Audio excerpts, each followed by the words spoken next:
Welcome back. Despite bold efforts by its leaders, hopes that the ruling All Progressive Party's APC would deepen its acceptability in the Southeast region ahead of the 2027 election continue to fade due to the inaction of the party. It is becoming clearer by each passing day that unless the Southeast region buries its presidential aspiration and supports President Bola Tinubu's second-term bid, the quest by the All Progressive Congress (APC) to improve its electoral fortunes in the zone during the 2027 elections may remain like a whisper in the wind. Investigations by the press show that despite the impressive showings of the party so far, it is not yet at home that with the people of the region. In the main, stakeholders blame the attitude and leadership style of the president for the lack of empathy by the Southeast electorate. The establishment of the Southeast Development Commission (SCDC) stands out as the most astounding gesture from the APC-led government. Both the party and President Bola Ahmed Tinubu received and continue to receive commendations for establishing the commission as a means of tackling the long years of infrastructure neglect after the war. And to have a conversation around the 2027 election, the projection of the APC, we have the Secretary APC Enugu State, Dr. Robert Ongwu. Good evening and welcome to the program. Good evening. Thank you for having me.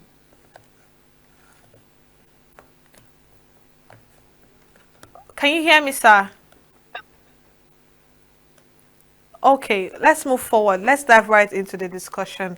The projection of the APC, what do you have to say about this? I mean, the election is coming up and they are trying, I mean, it is rather obvious that, they're trying to make so much impact, even what happened in Anambra State that the president had visited, and they have, the aspiration to have a ruling governor from APC. What would you have to say about the projection of APC, especially in the southeastern part of Nigeria?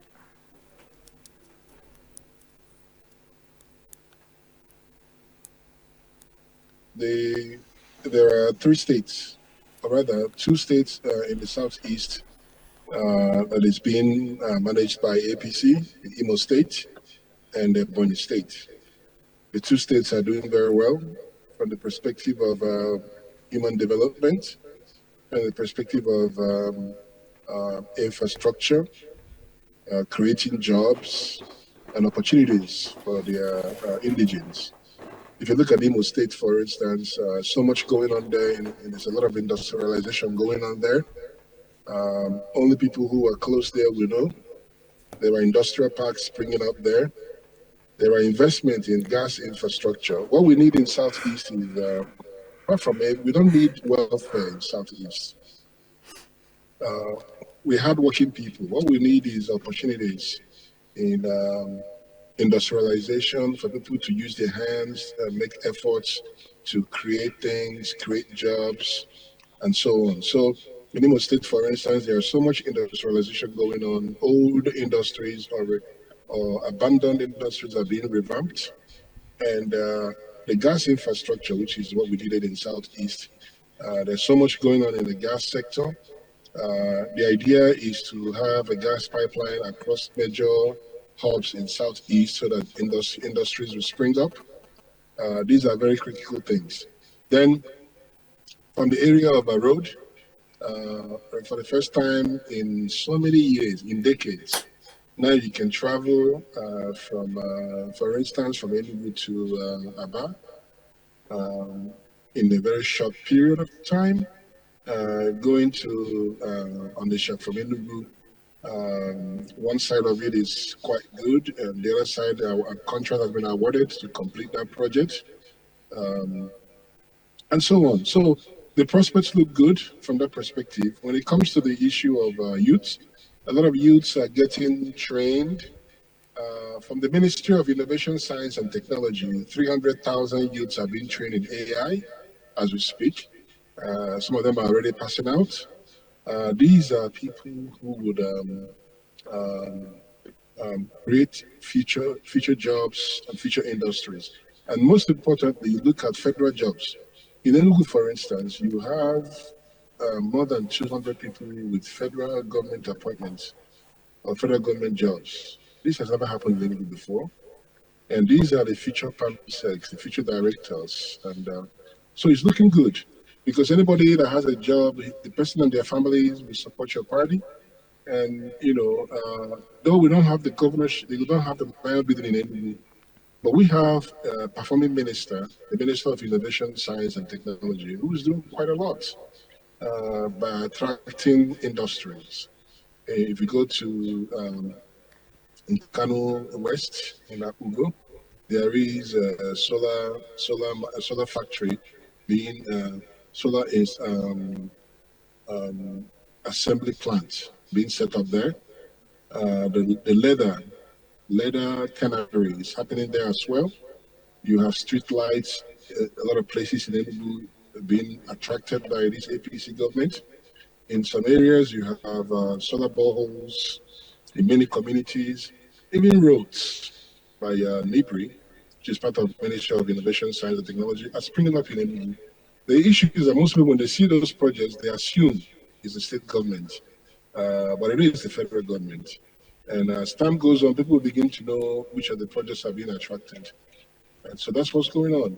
And then in a very short time, there will be a solar panel factory from the best in the world coming up in Imo State, with some of the raw materials coming in from Enugu and so on. So these are the issues that make us convinced that people will, the prospects of APC is quite good in Enugu. If you go to places like Ebonyi State, similar stories.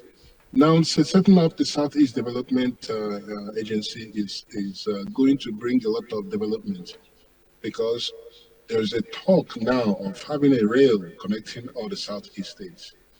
If you're able to achieve that, it's going to create jobs, it's going to open up markets, it's going to be quite wonderful. And so we're no longer talking about those days where they're saying that the APC is not the party of the South. No, APC is the party of the South, while PDP, as you know, is now the party of the North. So the prospects is quite good. Okay, Dr. Roberts, let's talk about, given the mixed performance of APC in the recent years. I'm talking about the economic challenges and the security issues. How would you really say that people, I mean, the electorate perceives this, and how is it going to, affect the standing of APC come the 2027 election? Well, I'm glad you asked this question because there's a need to educate the people about what is really causing their problem. Oftentimes, they get misled by their local government, by their state government. They keep pointing at federal government as the culprit. They all keep pointing at the federal government as the problem. No, your problem is not the federal government. Look, the money, the revenue of the country is shared between federal, state, and local government. The reason why local government system is created is to bring government closer to the people. But what you see often is where state governors become kidnap all these revenues from local governments, and it doesn't really get to the people. So you have a lot of billions and billions of naira every month going to local governments. You have allocation going to states. At the same time, they keep pointing at federal government. What are they doing with the money? Every month, these state governors collect security, what do you call it? Security deposit, not security deposit, what do you call it? Security fund or security allocation. What are they doing with it? Some of them are beginning to see these as ATM, money to spend. That money is supposed to be utilized to be creative. You are the chief security officer of the state. That money is meant for you to secure your state, to provide opportunities to prevention of crimes in your state. That's what it's meant for. So everybody you see has a local government chairman, starting from local government, starting from a ward councillor representing you. You have local government chairman in your local government. You have House of Assembly member. Sometimes you have two in one local government. You have House of Rep member who is representing you in your constituency. And you have a senator who is also representing you. You have commissioners from your local government, and you have all these state board and state parastatals all over, spread all over the place. None of them are APC, for instance. They're all PDP people. And some of them are, Labour, but most of them are PDP. What are they doing with the money that they get every month? What are they doing with the allocation they get every month? What are they doing with the budget? And in Enugu, for instance, you have all kinds of taxation going on in the Enugu state. Everybody is feeling it. There used to be an unwritten rule in Enugu state where governors are told, go to Abuja every month, get the allocation. We don't care what you do with it, but don't tax us. Enugu is a civil servant state. But what you've seen lately in the last 2 years is where people are overtaxed. I Enugu is mean, not doctor, Lagos. wouldn't you say that irrespective of the taxation, is there no like obvious change in the state? Since you brought that topic up, what is the change? Can you bring up one that you know of? What are the changes?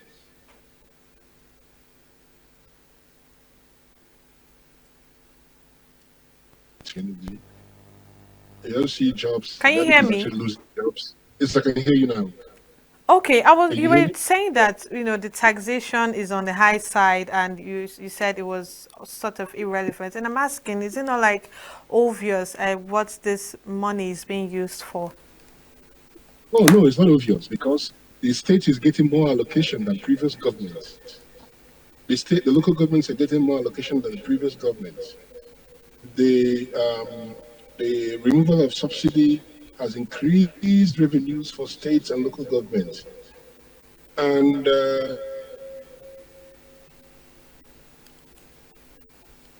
if you ask me, I know there's all this brouhaha about what do you call it?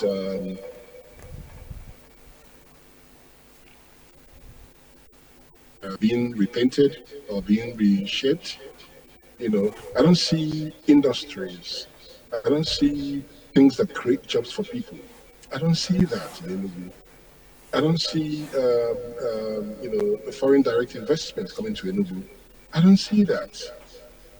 So that's what I like to see. I like to see creation of jobs. We have a lot of young men in Enugu.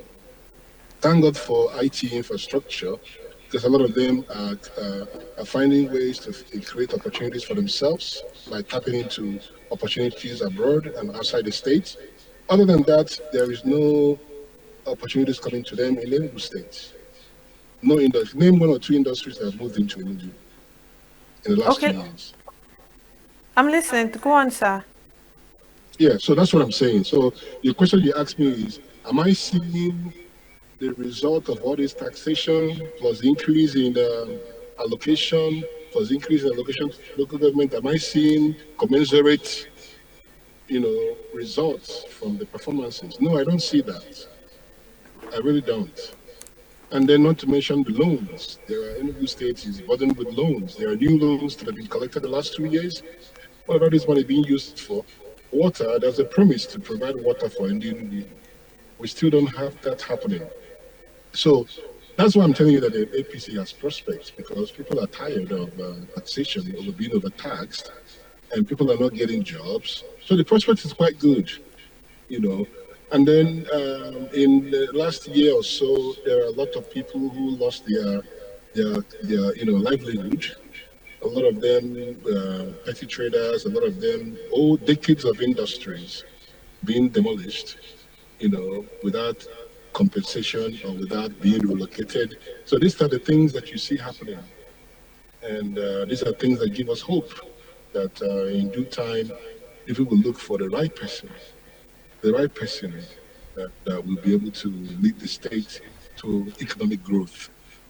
I'm not Okay, seeing let's that talk now. about youth voter mobilization. The election is coming up, and most the greater number is for this election is always on the youth. What challenges could the APC actually face when it comes to youth voters mobilization? Well, this is the same challenge every other party is going to be facing. There's a lot of youth unemployment. The youth are unemployed, and the youths are tired of people coming to them during election time. The youths want opportunities. They want meaningful employment. They want meaningful jobs. They want is only industries that will create meaningful jobs. The youths are looking for that.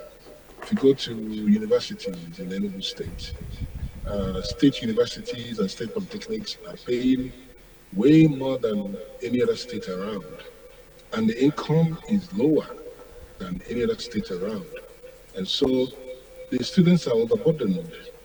Even eating has become a problem. And so it's a challenge for every party. And it's only the candidate that they believe will bring opportunities, will create jobs, that will be able to get the attention of the youth in the coming election. Okay, let's talk about addressing the internal challenges in APC. I mean, it is obvious that APC faces certain internal challenges. How best is this being resolved? I mean, in terms of fractionalization and the rest of it. Well, unfortunately, every party, is it the PDP, is it the Labour Party, is it the APC, at least those are the major ones, they all have an internal crisis in their parties. And so these are things that are normal in every political interaction.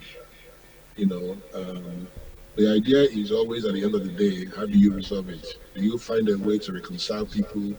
You know, and I believe that in the APC that before the next election, that the party will be won. And all the, there was a meeting held on 3rd May where you have the governor of Ebonyi State and the governor of Imo State and all the elected officials and all the appointed officials coming into Enugu for a meeting under APC umbrella. The meeting was chaired by the Southeast Vice Chairman of APC, and the resolved that everybody should go back to their states and unite. So the effort has already been made to unite the party in every state in the Southeast. Not only in. Okay, let's talk about the quality of candidates that are going to be representing the APC the coming election. I mean, as the party prepares for the 2027 election, what are those criterias that the APC, stands to look out for in each of their candidates? What are those characteristics that this candidate should really portray? I mean, for the sake of the electorate as well, to actually see through the kind of candidate, the quality of candidates that we're expecting in the 2027 elections? Well, first and foremost, we're looking for people with pedigree. What do I mean with people with pedigree? People who have things to lose, things to offer, people who have a source of employment, people who don't see politics as their only source of livelihood. We want people who are already successful in whatever they're doing. People who would also go back to those professions after they're done with their political either appointment or election. So we're looking for people with pedigree, people who are contented. Oftentimes we have leaders who are not content. They take people's land, they revoke people's land and convert people's land. They take it in hundreds, they take it in thousands of hectares. It is a sign of not being content. So we want leaders who are content, who are known to be already successful in their legitimate ventures. Those are people who are looking for an APC. We want people who have ideas, people who have things to offer, people who have done things before, people who have what you call people who have something to offer, like a track record. So those are the people we're looking for. And usually they're very easy to sell to the public, those kind of people. That's what we're looking for in APC. Voters' engagement is crucial for an election like this. I mean, given that a significant portion of Nigerians are mostly population is the young people. So what exactly would you say are some of those issues that really resonates with the young ones? I mean, that would really be tackled in order to gain their support for the upcoming elections?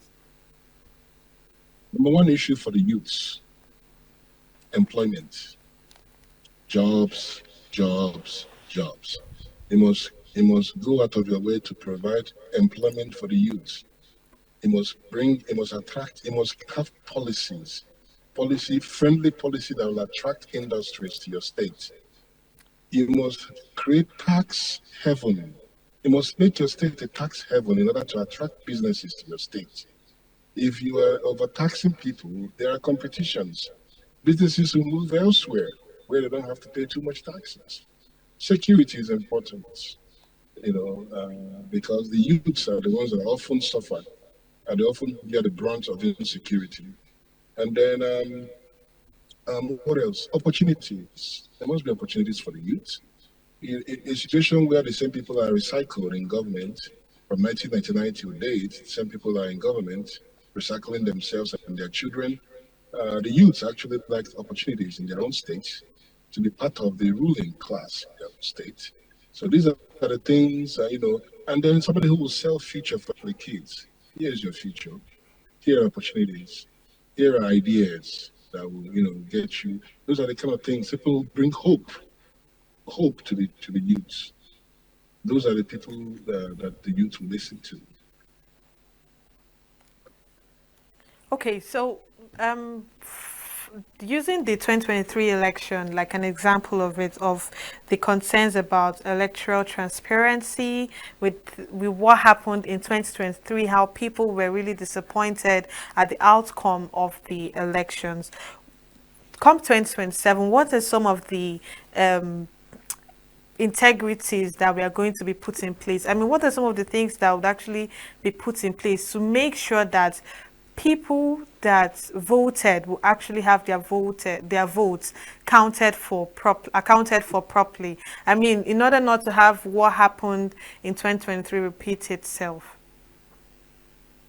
Well, there are good things that happened in 2023, which has never happened in the Enugu state. It used to be PDP taking every position, House of Reps, Senate, House of Assembly, governorship, everything.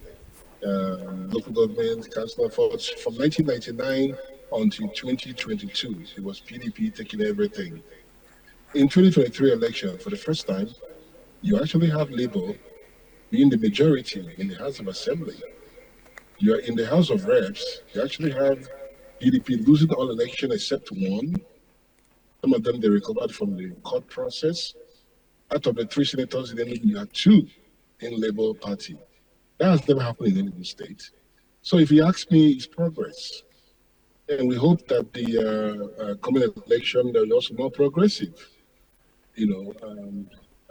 So that's basically, if you ask me, there's a change in 2023 compared to previous years.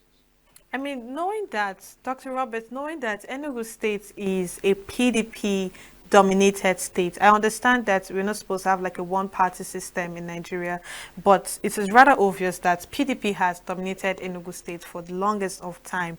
Do you think that just by mere word of mouth or by having a wonderful manifesto is enough to take Enugu State, for APC to take Enugu State from PDP? PDP is already self-imploding.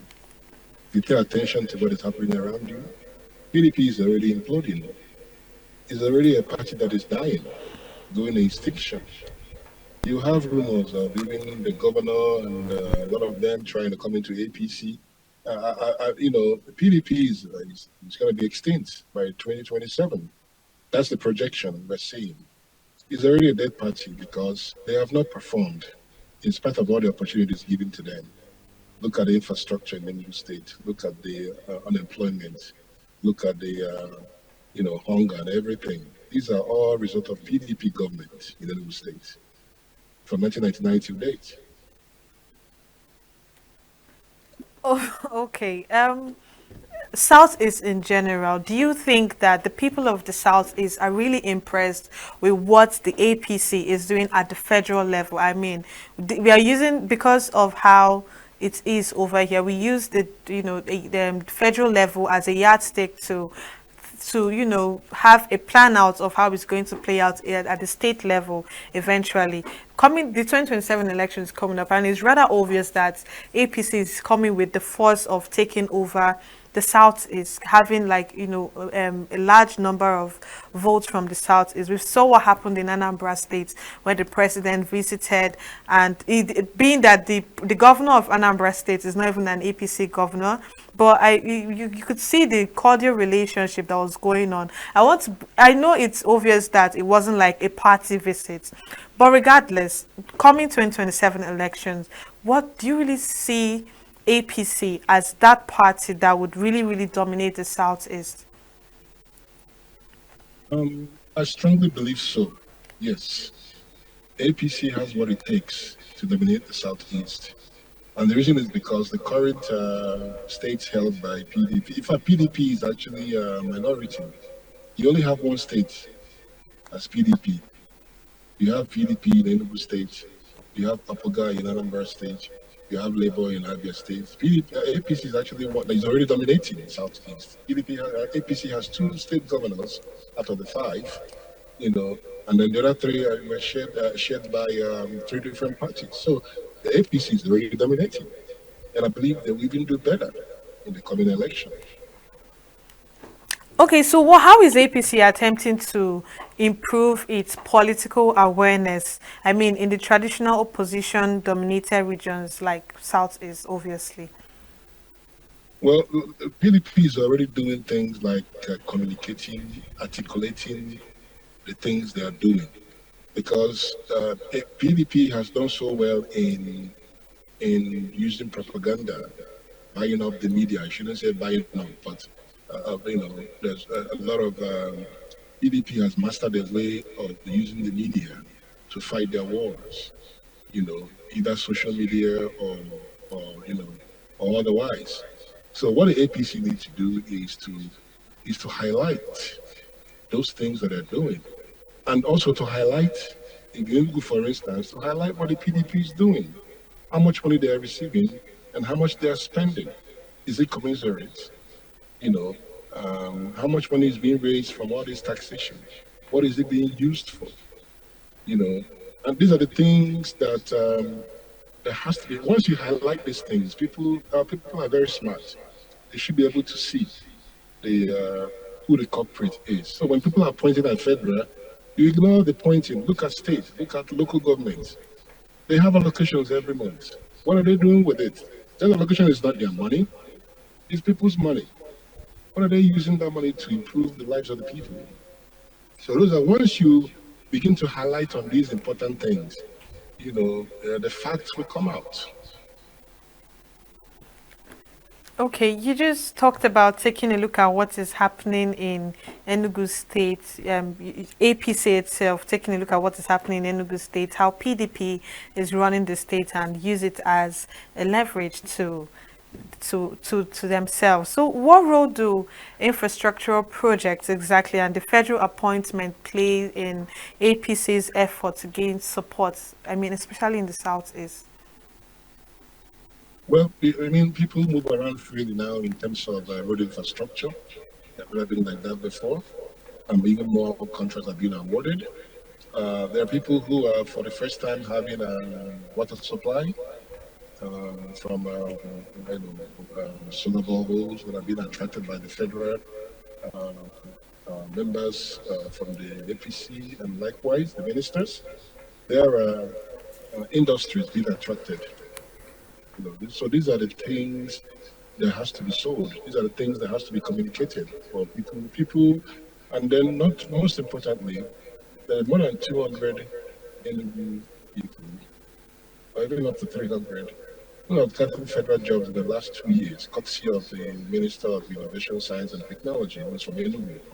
So these are people who have tasted the federal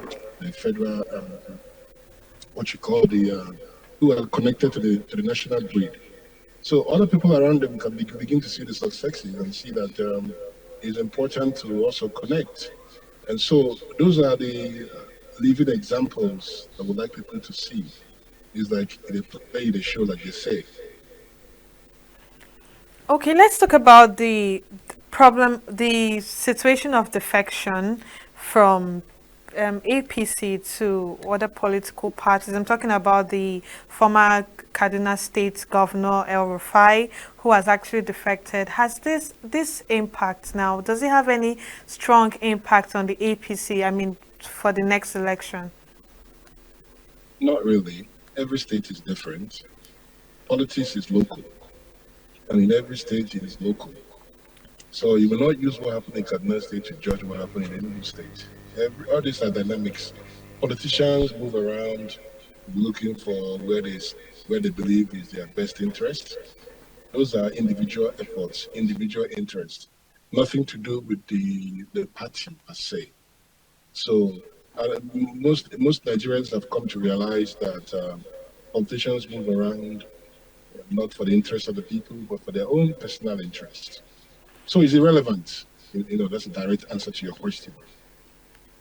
Okay, looking forward, we are just before we conclude.